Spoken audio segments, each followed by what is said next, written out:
నమస్తే. నేను ప్రశాంత్. ఈరోజు మనతో పాటు ఆస్ట్రాలజర్ కిరణ్ శర్మ గారున్నారు. నమస్తే అండి. అఖండ ఐశ్వర్యం స్నాన.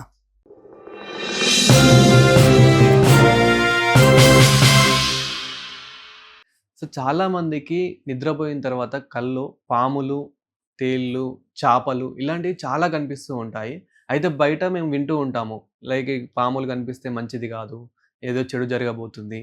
చేపలు కూడా కనిపియొద్దని అసలు ఏంటి? ఎందుకు కనిపిస్తూ ఉంటాయి? దానికి రీజన్ ఏంటి? మనం దీన్ని ముందుగా ఏందంటే కొంతమంది దీని గురించి నాస్తికవాదులని కొంతమంది, కొంతమంది వచ్చేసి చాదస్తం అని, మూఢనమ్మకం అని చెప్తూ ఉండేటువంటి అవకాశాలుంటాయి. ఏదైనా సరే మనకి స్వప్న శాస్త్రం అనేది ఒకటుంది, కంపల్సరీగా ఉంది. సైంటిఫిక్‌గా వాళ్ళు నమ్ముతారా నమ్మరా మనకనవసరం. మన వాళ్ళు పిచ్చివాళ్ళు కాదు కదా!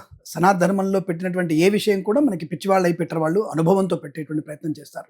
సరే, ప్రస్తుతానికి విషయంలోకొచ్చేస్తే కళలో మనకి పాములు కనబడడం, రెండవది చేపలు కనబడడం అనేది కొంత సహజం. బట్ చేపల కన్నా పాములు అందరికీ డౌట్ వచ్చేది పాములు కనబడుతున్నాయనేది. పాముని ఇప్పుడు ఒకటి విషయం మీకు చెప్పదలుచుకున్నాను నేను. మన యొక్క ధర్మశాస్త్రంలో ప్రతి జంతువు కూడా భగవంతుడితో సమానం. ఈవెందో కుక్క, ఈవెందో పిల్లి, ఈవెందో చేపలు, ఈవెందో మనకి పాములు, ఇవన్నీ కూడా భగవంతుడితో, అంటే భగవంతుడికి ప్రతిరూపాలుగా చెప్తున్నాం. అంటే ముఖ్య ఉద్దేశం ఏంటి ఇక్కడ మీరు బాగా గుర్తుపెట్టుకోండి. ఇవన్నీ దేవుళ్ళు అన్నప్పుడు కళలోకి వస్తే నష్టం ఎందుకు అవుతుంది? సో 100% భగవత్ స్వరూపం ఉన్నటువంటి జంతువు ఏదైనా సరే మనకి కళలో కనిపించడం మంచి అనుకూలత ఉంటుంది. కానీ కళలో ఇండికేషన్ అంటే అవి ఇచ్చేటువంటి ఇండికేషన్స్ని మనకి ప్రమాదాన్ని సూచిస్తుంది. అంటే మనం చేసినటువంటి పాపకర్మలు, మనం చేసినటువంటి పొరపాట్లు, చిన్న చిన్న ఇబ్బందులు అవన్నీ కూడా మనకి రిఫ్లెక్టేషన్లో కనపడుతూ ఉంటాయి. అంటే ఫర్ ఎగ్జాంపుల్ మీరు పాములు కళలో కనపడ్డాయి, అసలు ఏ టైంలో కళలు వస్తే నిజమయ్యేటువంటి అవకాశం ఉందంటే బ్రాహ్మీ ముహూర్తంలో పడినటువంటి కళలు, అంటే 3 నుంచి 5 గంటల మధ్య వచ్చేటువంటి కళలు మాత్రమే మనకి నిజం అవడానికి అవకాశాలు ఎక్కువగా ఉంటాయి. అంటే నేను ఈ సూచన శాస్త్రం, అందులో పాములు కనపడేటప్పుడు తప్పకుండా మంచిదే, 100% చాలా మంచిది. పాములు కల్లో కనపడడం చాలా మంచిది. మరి ఏం సార్ భయపెడుతున్నారు అంటే, ఇక్కడ మీకు నేను సరైన వివరణ ఇస్తాను. నేను పాము మనల్ని బుస కొట్టి అది తన పడగను తన కింద పెట్టుకుంటే తన పడగ కొట్టుకుంటుంది కింద. పాము I think you can understand, పాములు సూసైడ్ చేసుకుంటాయి. పాములు సూసైడ్ చేసుకుంటాయి అంటే పడగని కొట్టి కొట్టి కొట్టి వాటికి అవే వాటిని ఇబ్బంది పడుకుంటూ అవి చనిపోతాయి కొంతవరకు. అది కూడా ఉంది, అది సైంటిఫిక్ కూడా మీరు ప్రూవ్ చేసుకోవచ్చు, చూసుకోవచ్చు మీరు దాన్ని.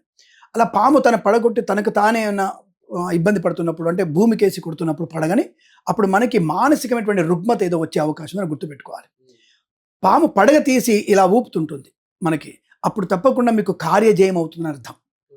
రెండవది, పాము కొన్నిసార్లు మనకి విషం చిమ్ముతున్నట్టుగా మన కళ్ళలో కనబడుతుంది, విషం చిమ్ముతున్నట్టుగా, అది నీకు ప్రమాదాన్ని, అంటే నీ ఇతరుల వల్ల నీకు ఏదో ప్రమాదం జరగబోతుందని అర్థం.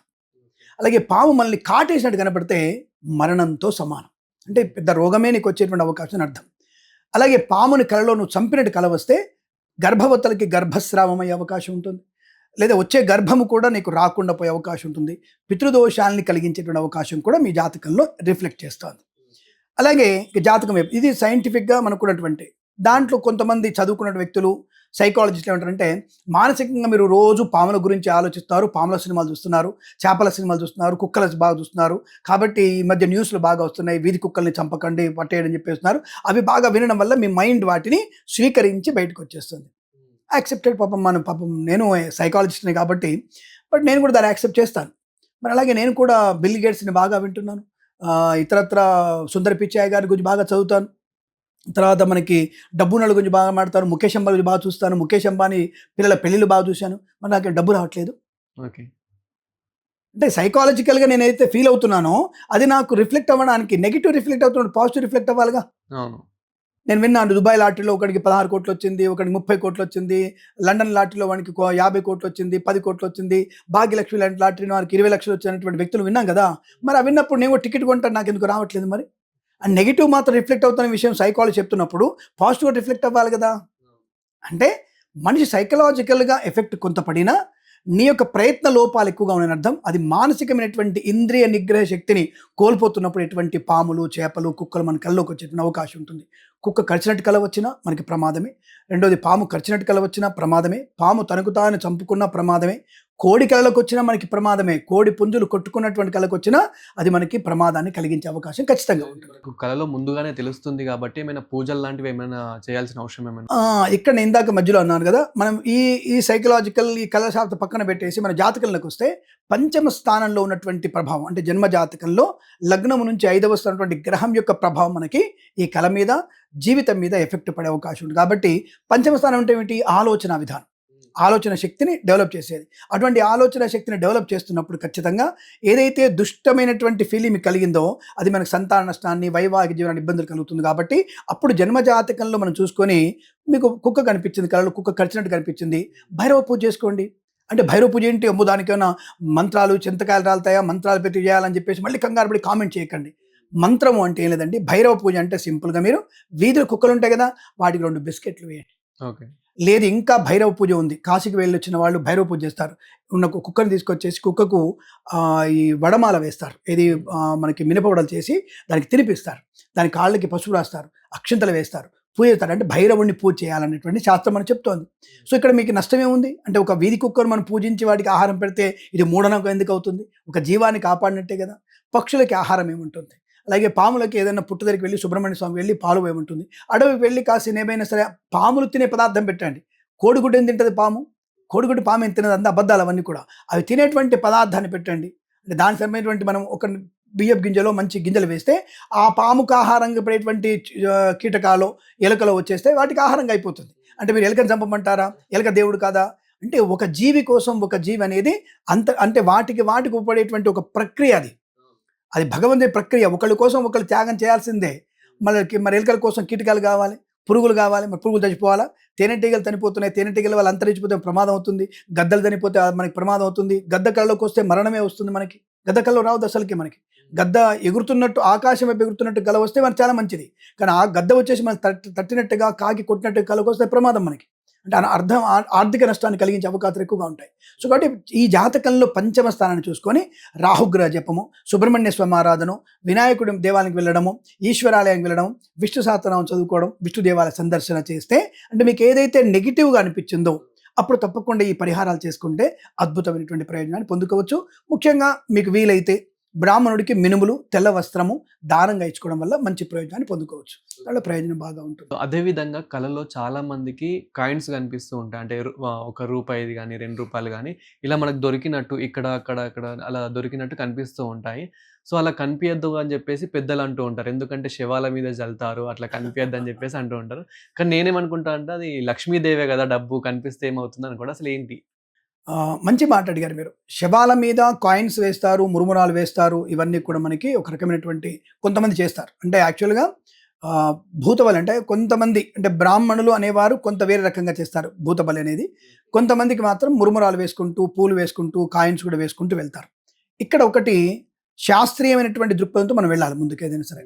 శవం మీద ఎందుకు వేస్తారు కాయిన్స్ అంటే ఏదైతే జీవి తన యొక్క బొందిలో ప్రాణాన్ని వదిలిపెట్టినప్పుడు 12 రోజుల వరకు ఆత్మ అనేది ఆ ఇంటి చుట్టూ, ఆ శ్మశానం టు ఆత్మ జర్నీ చేస్తూనే ఉంటుంది ఖచ్చితంగా. నీకు కనబడిందా అనేటువంటి కామెంట్ చేసే వాళ్ళు ఉంటారు. ఒకసారి మనం చస్తే కనబడుతుంది, దాన్ని నా సమాధానం. ఒకసారి నువ్వో నేను చస్తే అది కనబడుతుంది మనకి. దానికంటే నేను సమాధానం చెప్పడానికి నా దగ్గర లేదు. ఎందుకంటే కొంటే సమాధానాలకి స్పష్టమైన సమాధానం చెప్పడానికి నేను అధికారం బలంగా ఉంది. కాబట్టి ఒక మనిషి ఆత్మ అనేది ఇది మీకు ఎక్కడ తెలుస్తుందంటే పురాణాల్లో తెలుస్తుంది. గరుడ పురాణంలో స్పష్టంగా చెప్పబడుతుంది ఈ విషయం. అంటే ఆత్మ అనేది 12 రోజుల వరకు తన ఇంటికి, ఇంట్లో ఉండే మనుషుల మీద, అందరి మీద ప్రభావాన్ని చూపిస్తుంది. అటువంటి సమయంలో ఏదైతే మనం ఆ యొక్క ఆత్మ ఎందుకు తిరుగుతుంది అంటే, ప్రేతాత్మ ఎందుకు తిరుగుతుంది అంటే వాటికి సరైనటువంటి తిలతర్పణాలు ఇచ్చామా లేదా, వాటికి భోజనం పెట్టామా లేదా, ఆ భోజనము తిలతర్పణాలు తీసుకొని ఆ జీవి తన ప్రయాణాన్ని కొనసాగించడానికి ఆ ప్రేతాత్మ తిరుగుతూ ఉంటుంది. సో ఆ తిరుగుతున్నప్పుడే ఆ ఇంటికి అంటారు కదా, ఇంటికి చావు కళ వచ్చిందని అంటారు కదా, అదే కారణం. ఆ ప్రేతాత్మ తిరుగుతున్నప్పుడు ఇబ్బంది. ఇలా మనము ఒక శవాన్ని తీసుకెళ్తున్నప్పుడు కొంతమంది వ్యక్తులు ఉంటారు కదా, నేను హిందూ మతంలోంచి నేను ఇంకో మతంలోకి మారిపోయానా, నేను ఎట్టి పరిస్థితుల్లో నేను శవాలను తగలబెట్టాను, నేను తలకూర పెట్టాను, నేను మతం మారిపోయాను అనేటువంటి కొంతమంది దౌర్భాగ్యులే ఉంటారు. అంటే నీ అమ్మను నువ్వు అమ్ముకొని ఇంకో అమ్మను పూజించినట్టు అంటారు. సామెత ఉంది కదా, అమ్మకు అన్నం పెట్టి కానీ సవితల్లికి ఏదో బంగారం పెట్టినట్టుగా నీ మతంలో నువ్వు ఉద్ధరించింది లేదు, ఇంకో మతాన్ని పోయి నువ్వు పీకేది ఉందో మాకు అర్థం కాదు, తప్పుగా అనుకోకండి. అటువంటి వ్యక్తులు పాపం తల్లిదండ్రులకి తర్పణాలు ఇవ్వరు. తర్పణం కానీ పిండ ప్రదానం చేయకపోవడం వల్ల ఆ జీవులకి ఎక్కడైతే తర్పణాలు ఎలాంటి కార్యం జరుగుతుందో అక్కడికి వచ్చేస్తాయి. ఆ ప్రేతాత్మలు అక్కడికి వచ్చేస్తాయి. ఏదైతే ఈ పిల్లవాడు నా తండ్రికి తల్లికి పెట్టినటువంటి ఈ యొక్క బలి అంటే మురుములాలు అనేవి బలి అన్నమాట. పుష్పం అనేది తన ధ్యానం అనమాట. కాయిన్స్ అనేవి తనకి దేని మీద కూడా యాభ ఉండకుండా ఉండడానికి, ధనం మీద కానీ వాటి మీద ఉండడానికి కాయిన్తో పాటు మురుమరాలు చల్లుతారు. ఈ మురుమరాలు ఇవన్నిటిని కూడా ఇంకా ఇతర ప్రేతాత్మలు వచ్చేసి అవి లాక్కెళ్ళిపోతాయి అన్న భావనతో వాటికి ఆహారం పెట్టుకుంటూ వెళ్తారు. అంటే ఇతర జీవులకు కూడా పరోక్షంగా ఆహారం పెట్టుకుంటూ వెళ్తారు. పరోక్షంగా ప్రత్యక్షంగా చూస్తే కాకులకి, ఎలకలకి, ఇతర జీవులకి ఈ తండ్రి యొక్క ప్రేతాత్మ పోతున్నప్పుడు వేరే ప్రేతలు భూతాలన్నీ కూడా ఇక్కడ రాకుండా వీరి మీదకి ఆవాహనం కాకుండా ఈ పక్షుల వైపు వెళ్ళిపోయి ఆ తిండి మీదకి ధ్యాస వెళ్తుంది. కాబట్టి ఈ భూతాలన్నిటి కూడా వాటి కోసం మురుమురాలు చల్లేటువంటి ప్రయత్నం సో అలా చేస్తారు. డ్రీమ్స్ లో కాయిన్స్ ఇలాంటివి వస్తాయి కనుక ఏం కాదు. అదేంటారు తప్పకుండా దానికోసం ఆ ప్రేతాత్మ వరకు మాత్రమే ఈ మీరు అన్నటువంటి ధనం అనేది ఏరుపులున్న ధనం లక్ష్మీప్రదమే.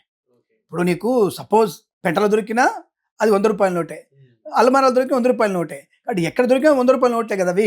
కాబట్టి ఆ నోటుకి విలువ ఎక్కడ మారదు, కానీ ఆ ధనాన్ని కూడా మారదు. ఇప్పుడంటే మీరు కాయిన్స్ పెట్టుకున్నారు, ఒకప్పుడు బంగారం పెట్టేవాళ్ళు నోట్లలో. ఒకప్పుడు బంగారం పెట్టేవాళ్ళు, బంగారం శవంతో పాటుగా బంగారం వెళ్ళిపోయేది. అంటే వస్త్రము, బంగారము, ఇతరత్ర అన్ని రకాల పదార్థాలని పెట్టుకుంటూ వాళ్ళు వెళ్ళేవాళ్ళు. అందుకే మీకు 12 రోజు కర్మలో అన్ని రకాల వస్తువులు దానం చేస్తారు. మంచము, దిండు, పరుపు, వస్త్రాలు, బియ్యము, పప్పులు, ఉప్పులు, బంగారము, వెండి, ఇలా అన్ని రకాలైనటువంటి వస్తువులు దానం చేస్తారు. కాబట్టి అది దానానికి అర్థం అదే. ఆ ప్రేతాత్మకి ఏ ధ్యానం మీద కూడా వాటికి ఇటువైపు మనసు మళ్ళకుండా స్వర్గలోక ప్రాప్తికి వాళ్ళ ప్రయాణం సుఖంగా జరగడానికి, గోదానం లాంటి చేసి వాళ్ళ నరకాల నుంచి బయటపడేయడానికి చేసే దానాలు ఇవన్నీ. కాబట్టి వాటి వల్ల ఈ ధనానికి, మీకు కళలో కనిపించినటువంటి ధనానికి, ముట్టుకోదనానికి, అంటే కళలో వచ్చిన ధనాన్ని ముట్టుకోవడం ఇబ్బంది లేదు, కానీ శవం మీద వేసిన ధనాన్ని ఎవరు ముట్టుకోరు, ఆ విషయం గమనించండి. బట్ అలా అటువంటి ధనాన్ని మనం ముట్టుకోక్కర్లేదు. అటువంటి ధనం మీ కళ్ళలో కనపడినా, తీసుకొని కనపడినా దానికి ఎటువంటి ఇబ్బంది లేదు. లక్ష్మీప్రదమే, ఐశ్వర్య ప్రాప్తి కలుగుతుంది. చనిపోయిన వారికి తీరని కోరికలు ఇంకా ఉన్నాయి అని తెలుసుకోవడం ఎలా? అంటే అది చాలా మంది అంటూ ఉంటారు. సో అది ఎలా జరుగుతుంది? ఒకటి గుర్తుపెట్టుకోండి, ఇంట్లో ఏదైతే ఒక పదార్థం మీద కానీ, ఒక ఎంత కష్టపడినా ఫలితం దక్కకపోవడం వల్ల కానీ, మనుషుల మీద వైషమ్యాలు పెరగడం కానీ, కుటుంబంలో విచ్ఛిన్నమైనటువంటి పరిస్థితి ఏర్పడడం వల్ల, ఇవన్నీ కూడా అదే ఉదాహరణ. పితృదేవతలకి మనకి ఇవ్వనటువంటి తిలతర్పణం, పిండ ప్రదానం, ఆబ్దికము, మాసికము, శ్రాద్ధం సరి చేయకపోతే తప్పకుండా వాళ్ళు అసంతృప్తిగా ఉంటారు. వాళ్ళ అసంతృప్తి అనేది ఇలా మన మీద ఏ పని కూడా అవ్వకుండా, అంటే మనల్ని గుర్తించడానికి, వరే నాకు తర్పణం పెట్టరా అని చెప్పడానికి కోసమే ఇలా అన్ని పనులలో ఆటంకాలు, అనారోగ్యాలు, ధన నష్టము, వ్యవహార భంగము, ఉద్యోగంలో భంగము, ఇవన్నీ కలిగే అవకాశం ఉంటాయి. పరోక్షంగా వాళ్ళు చెప్పేది నీ పనికి ఆటంకం కలిగిస్తానంటే నా పని పూర్తి చేసి నీ పని చేసుకోమని చెప్పడం. ఎప్పుడైతే తల్లిదండ్రులకి కర్మకాండ సరిగ్గా చేయలేకపోతే, తద్దినాలు పెట్టకపోతే, తర్పణాలు చేయకపోతే తప్పకుండా మన ప్రతి పని ఆటంకం అవుతుంది. ఎక్కడెక్కడైతే మీకు పని ఆటంకం అవుతుందో అప్పుడు మీ పితృదేవతలకు పూజ చేయండి, మీ పని సులువుగా అయిపోతుంది. భగవంతుని తర్వాత పూజించండి, ముందు కన్నవాళ్ళని పూజించాలి కదా. తప్పకుండా మీ కన్నవాళ్ళని మీరు పూజిస్తే మీరు అనుకున్న పని తొందరగా అయిపోతుంది. ఇద్దరు చనిపోయారు పాపం, పట్టం దగ్గరికి వెళ్ళి నమస్కారం చేసి ఒక దీపం పెట్టి, ఇంత బెల్లం ముక్క నైవేద్యం పెట్టి, తప్పు చేస్తే క్షమించండి తల్లిదండ్రులారని చెప్పేసి నమస్కారం చేస్తే మరునాటికల్లా మీకు ఆ పని అవుతుంది, తప్పకుండా అవుతుంది. థ్యాంక్ యూ గురువు. శుభమస్తు.